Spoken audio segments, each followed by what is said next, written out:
Well, let's talk a little bit about real estate and what's been happening this year. And then we'll get to a little bit about what we're thinking next year.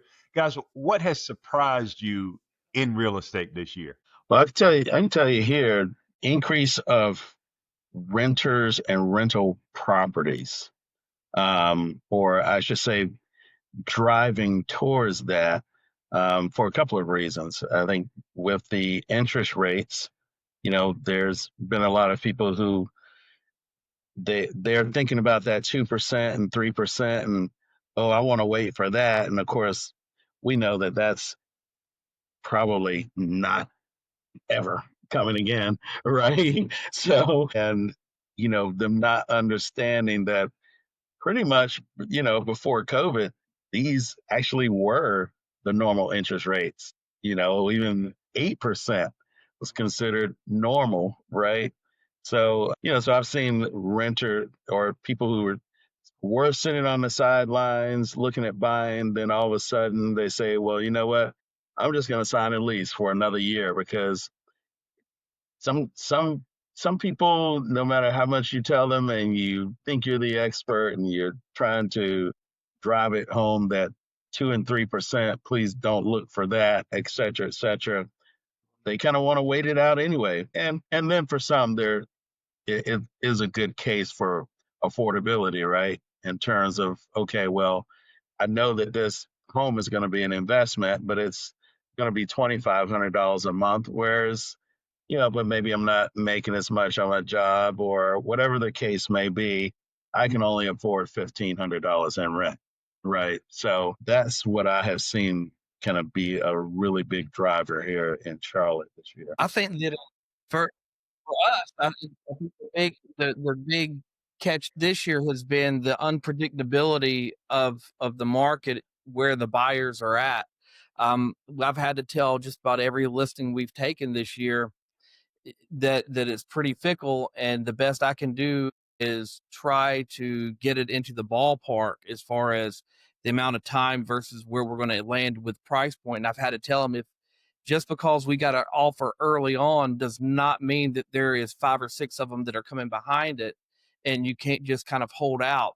That's been way different than years past where we could pull the data and I could pretty much within 1 or 2 showings tell you exactly when the house was going to go under contract. That just has not been the case this year. So I completely agree with you there, Donald. And that's what I wanted to talk about as well. That I guess unpredictability, if that's a word. I got one that is in Cary, a 2-bedroom ranch townhouse that, looking at past performance, should have gone super fast, even if we right. were to price it a little high. It was on the market for longer than normal, went under contract, then the buyer backed out. Now we're back on the market and it's just sitting. We've lowered price. Now we've lowered price even lower than what I see as market value, and it's still not moving. So that's been a big one for me, is houses have been sitting that should not, in my opinion, have been sitting. And we've even had to take some off the market for 30 days, let everything reset, and then put it back on. Yeah, and that's kind of been the catch for us too. We've got properties that we are well below value on it, and in neighborhoods that it should have been off the market in less than 24 hours. And here we are 3 months into it. One of the things that we've had to start doing, and I think we kind of talked about it a little bit the last time we got together, was we're now having to pay attention to where the pockets of buyers are and trying to judge when to hit the market. And so like we'll have to look at it and go, well, all the showings are in properties between this range and this range, and then we'll look to where we're going to be at price point wise and go, this is a dead area right here. It's not even about not having the houses there, it's not having buyers in those price ranges. And I think a lot of that has to do with the way that the interest rates have ran this year. Yeah. And that's always been one of my things in my, my scripting practice, my objection handlers, is people that in the past have thought the best time for us to sell our house is the spring. We don't want to sell during the winter. And I had to, combat that to say, hey, we can get this house sold at the end of the third quarter, in the fourth quarter. But now I've got 3 sellers that we've looked at those numbers and we've decided that, hey, we're not putting these houses on the market until April, Yeah. because of exactly what you're talking about. Yeah, and that's a typical conversation that we're having with a lot of our listing prospects right now is, and they'll call and they'll ask and they'll say, if you can hold it for another 6 months to a year, just hold. We'll talk about it and I'll let you know when. But right now, we're not going to get what you want out of it. Let's just hold. Let's just hold. Unless you have a real need that you have to get this done to protect your money and get the maximum value for it, we need to wait until the market begins to shift. And I'll tell them, for us, is we want to hit it right there on the cusp of an interest rate drop. We want to be able to hit the market about the same time that the interest rate shifts on us. That way we're not having to fight the days on market at the same time. Yeah. And Jenny and I were talking a little earlier, and now I think this last quarter has been hit with the shutdown. And yes, we do have a lot of sellers and homeowners that either work for the government or work for a company that may be contracted by the government. But I think it's in our face so much that we think it's affecting us more than it actually is, and that's putting some people on the sidelines right now. Right. Yeah. Yeah. Everybody watches the news. Sometimes I think we need to turn the news off, Yeah. right? Because news, sometimes I look at it as entertainment, right? Like if you're watching a basketball game or whatever the case may be, they have to have ratings too, right? Yeah. So they're going to talk about things, and that grabs our attention, good, bad, and the ugly. And I hate to say it, but sometimes scaring people can bring about ratings, because now we're tuning in even more to see what that news station is gonna say next, or add on to my fears that I'm already starting to have, right? Yeah. So I would caution buyers and sellers, to, or if you're looking to put your home on the market, or looking to start investing in real estate, you might want to start with turning off the news first. Because you do have really good realtors and advisors out there that can direct you. The news channels, they're not real estate agents. Right. So, you want to listen to the experts. You don't want to talk to me if your chest is hurting. You want to talk to your doctor, right? Yeah. So why do you want to listen to that news channel when you're looking to buy or sell a house, right? They're not real estate agents. This is not their expertise. I think the first thing for us is, if we're going to make that decision that we're going to list during the holidays, is we have to make sure that we know that your regular holiday schedule is not going to be able to maintain. You're going to have to be willing to let your house show. You're going to have to allow the not be so concerned about all the decorations. It goes back to, we're not selling your home, we're selling a house, and we have to have it on the shelf. So you can't put all of your decorations out like you would have before. And if you are going to put some things out, we need to make sure we get all the media done prior to you putting all your decorations up. I think that's a very good point, is to get those photos, get those videos done before.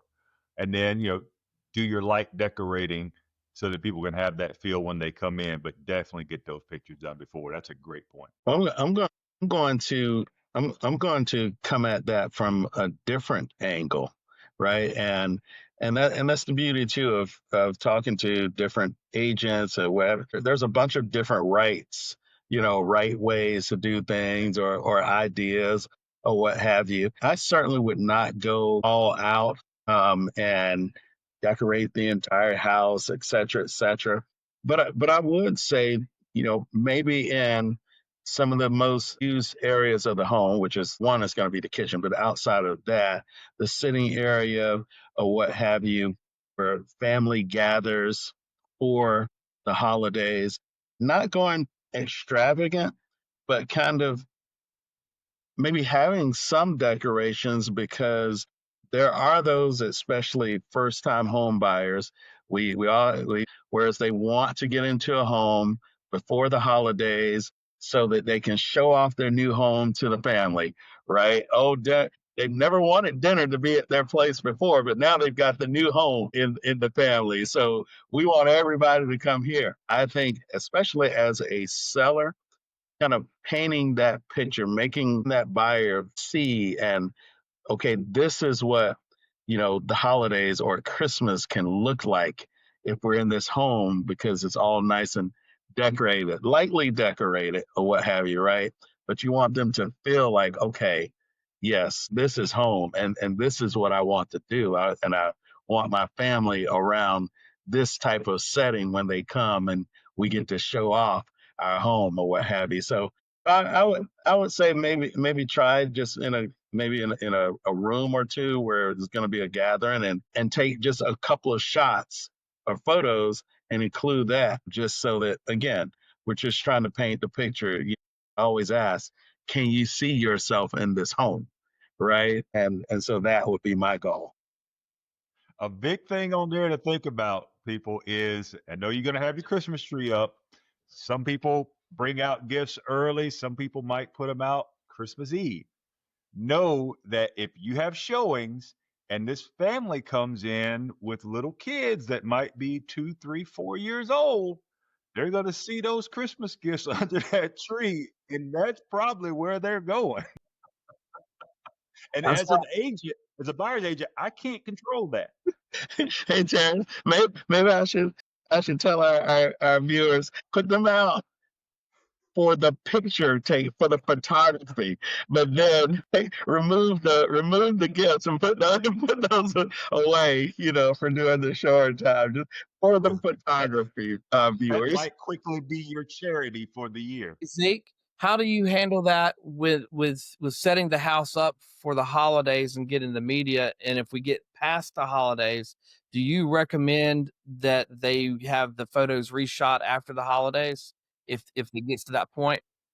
Again, and that's why we're just going to keep it limited to like maybe a couple of rooms or say that main family room or what have you, so that the photographer, especially if they have a good relationship, they already know in advance that they're going to go back and they're going to shoot again, but they're only going to have to be there maybe 15 minutes tops, right? And so we just go on and include that in the package or what have you, instead of say purchasing that 25 photo package, then we actually purchase the 30 photo package, knowing that they're going to go back, just reshoot just a couple of areas or what have you. But yeah, good point. Good question. Got it. What do you guys think? We just talked about getting your home on the market during the holidays. What do you guys think about, January, February, March coming up 2026? What is a little advice you have for buyers and sellers coming up in this year? Go ahead, Donald. Okay. Looks like you're about to start. When we start mapping, we're pretty specific about when we want to take properties to the market during the week, which day of the week we like to go, and what time of the day we like to go. And for us, we've learned that our Thursdays are our better day. If we can get to the market on Thursday, late afternoon, so that those top agents that are wrapping their days up, well, after everybody else has left, they get the first dibs at seeing it. Then everybody else sees it the next morning. We've learned that as long as we do that, we have a better shot going under contract before the end of that first weekend than we do if we wait till Friday morning to send it out. Why that is, I don't know, but that's just kind of the way it works. Now, when we look at the holiday season, I will tell my sellers this. I'll say, if your goal is to be out of this house and into your new home, then we have to make sure that we look at what the reasonable possibilities of those time frames are. And so we know that we've got about 30 days on the back side of it. So we've got to have this thing under contract by this coming weekend if we're going to get you into a new home by Christmas. And if you're not willing to do that part of it, or you're not wanting to move beyond that, then we need to really hold it to about the second week of January. We want to clear that first week to where everybody's still kind of recovering from the holidays. And right before all the bills start showing back up, that's when we want to go to the market before reality hits for the rest of the world. February is literally the shortest days of the year. And so if we get to that point, we have to be very hyper focused on how we're going to move through that month. And if we're not going to be super focused on it, then we should wait until the end of February to catch the front end of it. It all depends on the motivations of my seller, though, right? And what they have to do and what their goals are. But for us, I would tell you that we want to be on the market if we're coming in after the holidays, the Thursday of the second week of January. That's our spot. That's where we want to go to the market at. That's where we want to hold at. And we feel like if we do that, then we'll have your house contracted, sold by the time we get to the end of March. That's a good point. And I would say from the buyer's standpoint, right, if we're coming out of Christmas, then beforehand, I hope that I'm already talking to my buyer and prepping them before the holidays for when we're coming out, right? Because we get into this buying thing and we're going in and out of every store, and of course this is the time where they're going to be pushing their credit cards, and if you open a card now you'll get 10% off of today's bill, et cetera, et cetera, et cetera. So buyers beware of that, because you do not want to be opening up credit cards when you are looking at wanting to buy a home in February, right? So it's going to be very tempting to get that extra $20 off of that bill that you just racked up at Marshall's, or Belk or what have you. It's going to be very tempting. Don't be blinded. You're gonna have to be disciplined enough to turn down those credit card offers. And grandmother, and instead of her getting that $400 bag, you might have to get her a 9 West bag for $24.99 from Marshalls or TJ Maxx, and tell her after you buy your house in February or March, you'll circle back around and give her another gift or something. But stay away from these extra credit cards, store cards, things of that nature when you know that there's a bigger picture out there for you, that you're looking to invest and get something that is, for most of us, it's the biggest purchase of our lifetime.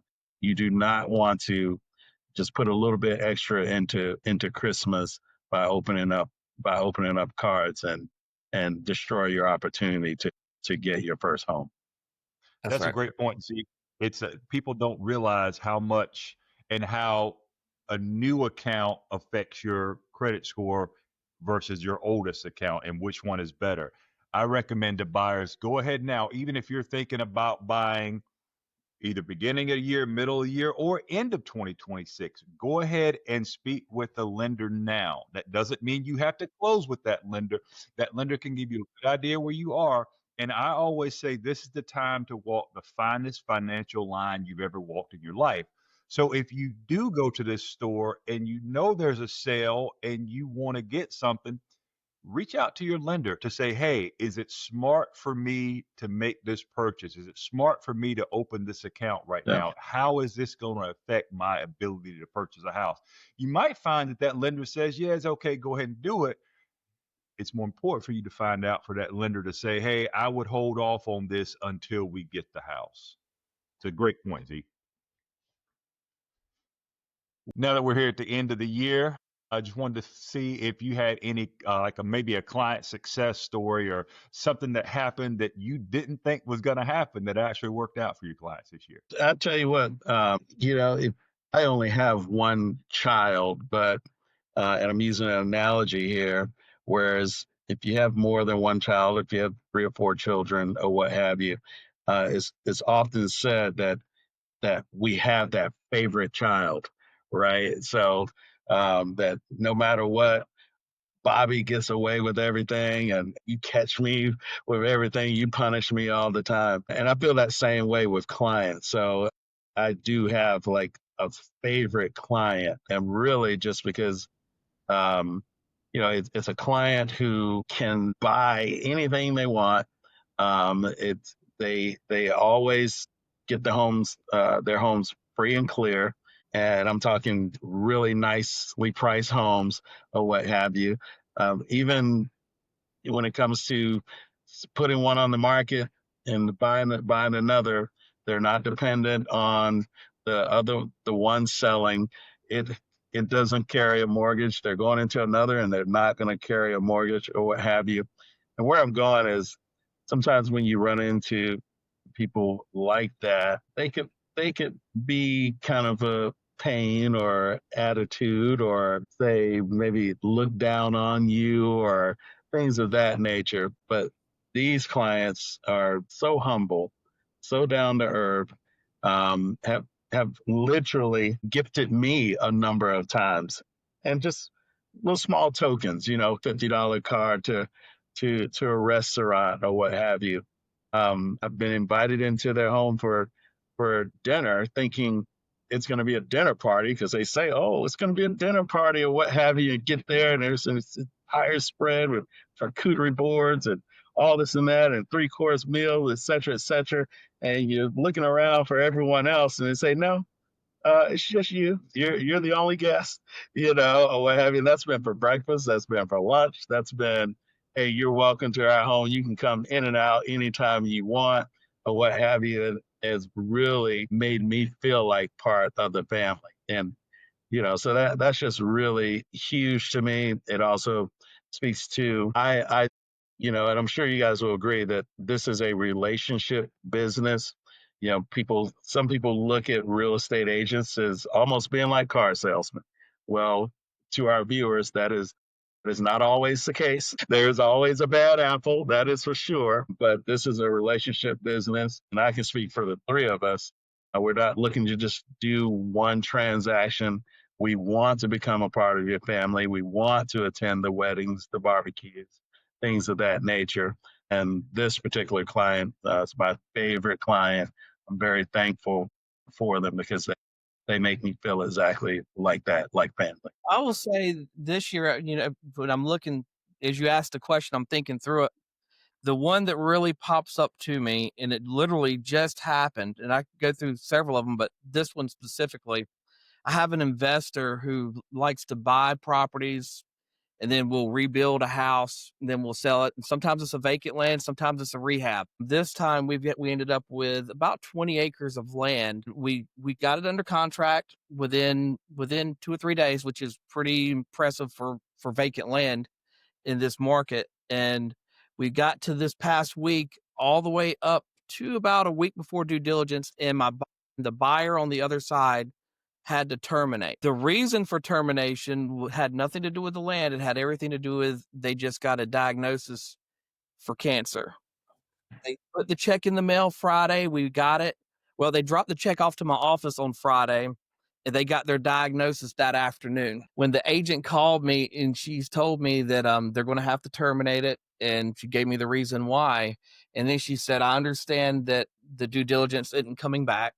My clients understand that, and we just want to let you know it didn't have anything to do with the property." Now, my investor is pretty tough when it comes to pricing and negotiation. And so typically when we get into negotiations, he makes me take breaths sometimes. But when I called them and told them what was going on, and I said, I have your check, I'm going to drop that off to you. He said, okay. When I hung up with him, it took him about 3 minutes. Him and his wife called me back and said, "We're not taking the check. We're just not. We don't want to make any kind of gain off of somebody's bad situation." And I'll tell you, it took me about 15 seconds of pausing to be able to tell him that he made my day. Matter of fact, he made my by the way he handled it. And the conversation with the agent on the other side, it was almost as if she couldn't get the thank yous out because of how that meant. And I think it goes back to the understanding that there's a lot of money to be made, but there's a lot of good people that would rather do the right thing than make a dollar bill. That's right. That's Yep. right. Yeah. I've got a family that I've been communicating with for almost 3 years now. And in that time, I actually helped them find a rental where, there's no compensation for that for a real estate agent. And we've stayed in contact. And he gave me a call middle of this year that they're going to start looking. I started sending him some new construction. Mother and father work from home. They have a daughter that lives with them, one son in Florida, but they are thinking of their daughter in this. Instead of buying their perfect home, they're going to buy a home where they can basically live upstairs, daughter lives downstairs. They all work from home to help her out for a few years. Fortunately, I could not believe it, but we looked at tons of new construction in Northeast Raleigh and found a plan they liked. And we found it, I think, in August or so. At that time, that house was $436,000. We went under contract last week, and they had already dropped the price to $399, and we were still able to negotiate even further. So that was a win. The other issue they were dealing with is they had just signed a lease agreement that is not up until May, but they really wanted this house and they wanted to get the discounts for this year. So we were able to go into contract. Um, it closes first week of December. They don't have a payment till February. We were able to get that done. So that's helping them out. And it, this is one of those that has a lot of gears in it because their landlord is in India. And I thought that was going to be an issue with communication and making everything work. And that landlord really doesn't have to do much. They can just say, no, you got to pay out the rest of the term. But we're going to have a call next week and hopefully be able to have that landlord to start marketing the property next week and then have it set up and make arrangements for showings while my clients are, moving in and out, and to get that house turned over the next month after they move out. And that's just a win-win for everybody, even a Mhm. win-win for the landlord, because the landlord can now start charging higher rent with those new clients even sooner. So, I mean, that was great. They're getting to get the house just before Christmas. That's going to be awesome.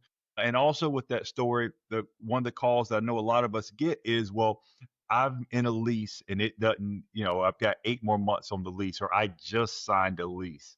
Mm. Oftentimes there are ways to make that move and get out of your lease Yep. without a big penalty. That's Yep. right. That's That's right. one. That's right. Yep. Great call today, guys. Hope everybody's getting ready for a Merry Christmas and a Happy New Year. I hope you guys have a great one. Call today, guys. Hope everybody got some info on flood insurance, how to prepare your house for a holiday listing, and then what to look for in 2026. Guys, thank you so much for being here, and I'll see you next month. All right. Merry All Christmas. right. Merry Christmas. Christmas.